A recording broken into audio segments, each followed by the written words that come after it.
Today, the body of Prime Minister Meles Zenawi arrived in Ethiopia from Brussels. No one's sure yet how he died, but, you know, that's part of the secrecy which shrouded his authoritarian rule. The story matters to America because Ethiopia's dictator was an ally in the fight against al-Qaeda in Somalia. Thanks to that allegiance, the U.S. will see other way on things like how the Zenawi regime jailed opposition leaders and journalists and led Ethiopia to a ranking of 174 out of 187 countries in the Human Development Index. That measures human rights. We saw what an African police state looked like when I was in Ethiopia last month. At the airport, it took an hour to clear customs, not because of lines, but because of checks and questioning. Officials tried multiple times to take us to government cars so they'd know where we went, and they only relented after forcing us to leave hundreds of thousands of dollars of TV gear in the airport. Outside the airport, we saw, this is the outside of the airport, you see nothing.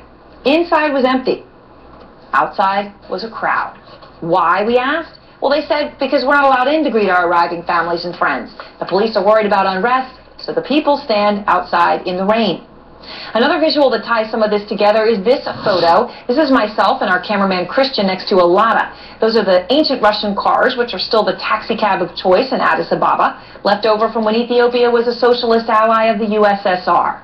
Maybe that's why the United States is so proud of winning Ethiopia over as an ally. It's proof we won the Cold War.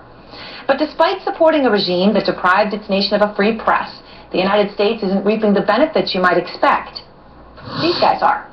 These are Chinese businessmen in the airport. They're everywhere. China is the biggest investor in Ethiopia. That's right. They were everywhere. Here's the bottom line. The U.S. gives about $1 billion a year in aid to a dictator and looks the other way on human rights. And China gets the prize. That's kind of ugly, no matter how you look at it. Thanks as always so much.